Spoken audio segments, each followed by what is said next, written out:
गाजीपुर की तस्वीर बदल गई। बीएसए साहब के आने के बाद हेमंत राव जी, उसके साथ ही रेवतीपुर जमानिया के खंड शिक्षा अधिकारी इस समय शिक्षा जगत के सजग प्रहरी, और ये मैं विश्वास दिलाता हूँ जब तक इनका कार्यकाल यहाँ पे रहेगा इतिहास लिखेंगे। ये खास मुलाकात रेवतीपुर के खंड शिक्षा अधिकारी अशोक कुमार गौतम जी के साथ, और इसके साथ ही रेवतीपुर और जमानिया का पदभार इन्हें मिला है। सर, मेरे चैनल में आपका बहुत बहुत स्वागत है। धन्यवाद। सर, शिक्षा की बात करें, आज की शिक्षा जब आप पढ़ते थे उसमें कितना परिवर्तन देखते हैं? परिवर्तन दो तरह से दिखता है। एक तो पहले संसाधन नहीं थे, अब संसाधन हो गए हैं। पहले शिक्षक जो है समर्पित थे, अब कहीं न कहीं थोड़ा समर्पण की कमी दिखती है। और आप पढ़ते थे, आपके पिताजी हों या फिर जो भी घर के और गार्जियन रहे होंगे, जब घर से स्कूल की ओर कूच आप करते हैं तो मास्टर डांटता भी था, फटकारता भी था, किसी को बुरा नहीं लगता था। लेकिन आज की क्या स्थिति है? टीचरों के प्रति जो अध्यापक और बच्चों में वो प्यार दिख नहीं रहा, इसका मुख्य कारण क्या है?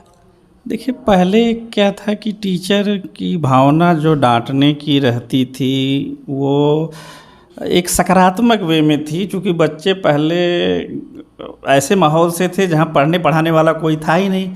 हो सकता है उसके दादा परदादा या उसके पिता कोई नहीं पढ़ा हो, इस माहौल से बच्चा पहले आता था स्कूल में। लेकिन अब क्या है कि बच्चे की एक पीढ़ी जो पढ़ी लिखी है, एक या दो पीढ़ी, तो जो अब बच्चे आ रहे हैं खुद ही संवेदनशील हैं और उनका एक पहले की तुलना में इन्वायरमेंट के प्रति ज़्यादा फ्रेंडली हैं। आज की समय की अगर मैं बात आपसे पूछूं तो पहले के पठन पाठन में आज के पठन पाठन में आपने खुद भी बताया काफ़ी तीव्र गति से परिवर्तन हुआ। लेकिन जो टीचर आज नियुक्तियां होती हैं, एजुकेटेड टीचर होते हैं, बुद्धि लब्धि से लेकर ज्ञान का भंडार होते हैं, लेकिन जो कॉन्वेंट स्कूल की ओर कूच करना, जो प्राइवेट विद्यालय हैं, जिस पद पर हैं आप, बहुत बड़ी उपलब्धि है। अगर मैं पूरी दुनिया को आज दिखाऊं, खंड शिक्षा अधिकारी, और विद्यार्थी जीवन से ही आप अनुशासित रहे हैं। लेकिन आज अध्यापकों में ज़्यादा से ज़्यादा वो बातें मिलती हैं, उपस्थित नहीं रहते। मैं आपकी वो बेबाक राय जानना चाहूँगा। अनुशासन ज़रूरी है, माता पिता कुछ सोचकर आपके यहाँ भेजता है? नहीं, अनुशासन तो निश्चित रूप से ज़रूरी है। यदि हम अपने दायित्व को सही ढंग से निभाएंगे नहीं, अनुशासन के प्रति हम सचेत नहीं हैं, हम खुद अनुशासनहीन नहीं हैं, तो बच्चे में संस्कार कहाँ से लाएंगे? यदि हम अनुशासन का पालन करेंगे तब बच्चे हमारा अनुकरण करेंगे, तो वो भी अनुशासित होंगे। अब बिना अनुशासन के आप कोई भी उपलब्धि नहीं प्राप्त कर सकते हैं। सर, जब आपसे मैं बात कर रहा था, आपने मुझे जब ये बातें बताई कि परिवार में जब आप पढ़ते थे आपके पिताजी का देहांत हो जाता है, दुखों का पहाड़ वो टूट जाता है, उस परिस्थिति से आप उबरते कैसे हैं? आज उस नींव को, उस आधारशिला को आपने मजबूत किया। देखिए, एक कहावत है या क्या, एक यूनिवर्सल ट्रूथ है कि समय ऐसा मलहम होता है जो हर जख्म को भर देता है। तो आदमी की स्वाभाविक प्रवृत्ति है कि उसमें जीविष्या होती है, जीने की इच्छा होती है। प्रकृति से संघर्ष करके आज आदमी यहाँ तक उपलब्धियाँ हासिल किया है, चाँद पर पहुँचा है। तो हर व्यक्ति के जीवन में उतार चढ़ाव लगा रहता है। ऐसे कठिन समय आते हैं, लेकिन आदमी उस कठिन परिस्थिति को अपने हिसाब से ढालता है, उस चुनौती को पार करता है, और जिसमें जो करने की प्रेरणा रहती है, मेहनत करता है, तो उस लक्ष्य को प्राप्त करता है। सर, चंद्रमा की आपने बात की, लेकिन जहाँ तक मैं देख पाता हूँ, लगातार आप भी मुझको देखते हैं, और स्वच्छता की बात होती है। बीएसए साहब भी जहाँ जाते हैं, आप भी जहाँ जाते हैं, खुद शौचालय साफ़ करना या फिर सफाई पे ध्यान देना। लेकिन बहुत सारे ऐसे विद्यालय हैं, अगर मैं आपसे जानना चाहूँ कि जहाँ पे बच्चे भोजन अगर कर रहे हैं, अगर वो बिल्डिंग जर्जर है, तो लाजमी है क्या अगर कोई अनहोनी हो जाए तो? निश्चित रूप से ये चीज़ें जो है हमारे गुरुजन को देखनी चाहिए। हम स्वयं जो है विद्यालय जब हम लोग निरीक्षण करते हैं तो देखते हैं। देखिए, सुरक्षा सबसे पहले ज़रूरी है। यदि कहीं भवन जर्जर है तो उस भवन में बच्चों को कदापि न बैठाया जाए, क्योंकि उनके लिए वो खतरा हो सकता है। क्योंकि भवन जर्जर है तो उसकी कोई गारंटी नहीं है कब क्या हो जाए। सर जैसे जर्जर भवन की बात होती है सर, विद्यालय दिन में ही खुलता है और बच्चे 3 बजे के बाद अपने घर की ओर प्रस्थान करते हैं। अगर जर्जर भवन है, अगर मैदानी इलाका है, साफ़ सुथरा है, बच्चे सर वहाँ पर भी भोजन कर सकते हैं।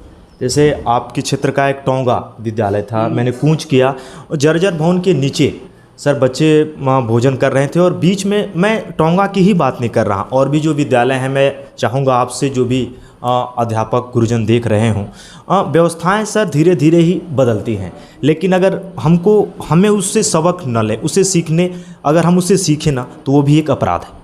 निश्चित रूप से आदमी को जो परिस्थितिजन्य चीज़ें हैं उनसे सीखना चाहिए। आदमी प्रकृति से ही सीखता है भाई, वो चीज़ स्वयं पर ऑब्जर्व करनी चाहिए आपको कि आपको खुद क्या लगता है कि अच्छी चीज़ है या ख़तरनाक चीज़ है, इससे हमको चोट पहुंच सकती है, हमारा नुकसान हो सकता है।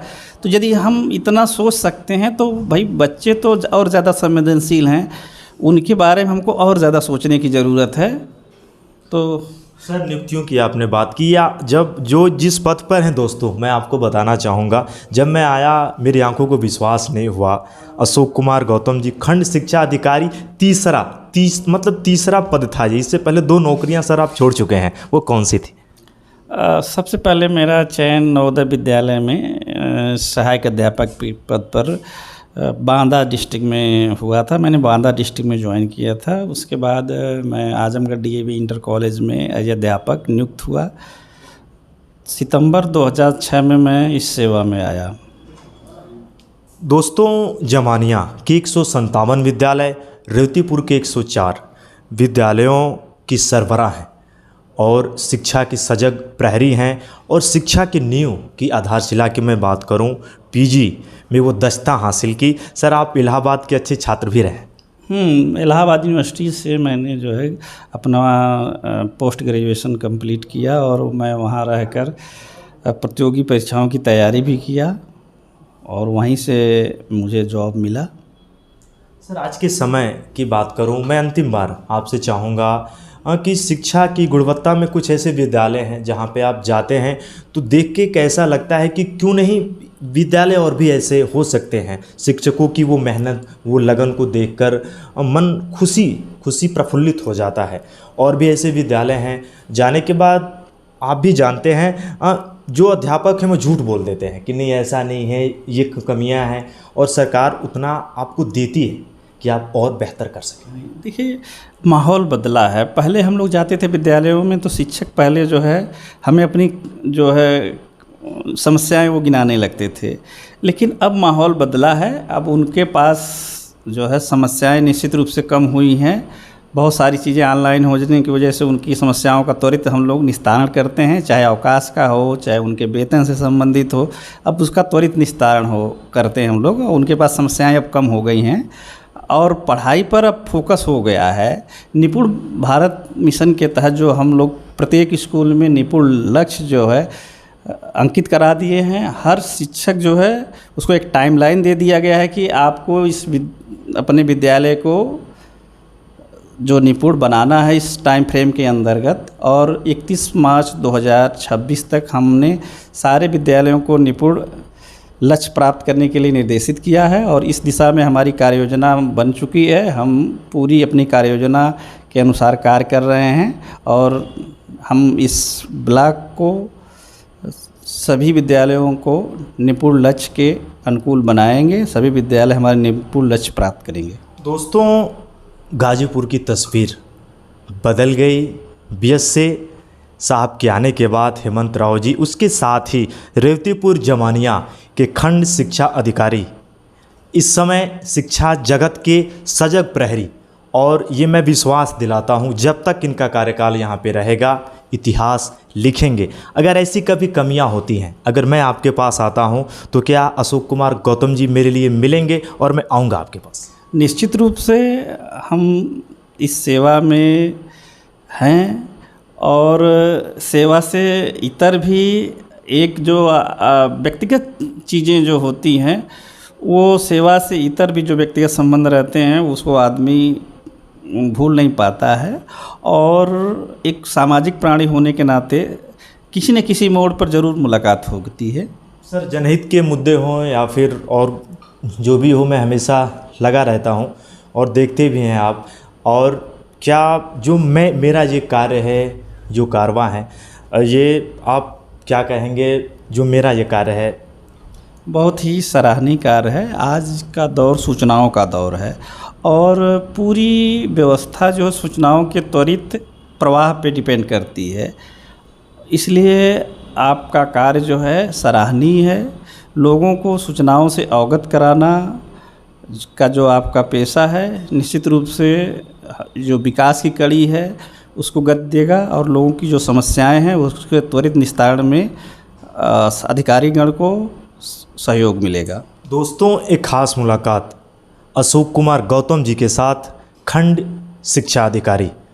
और ये कारवां जारी रहेगा और मैं आपको विश्वास दिलाता हूँ, विकास के पथ पर दौड़ेगी।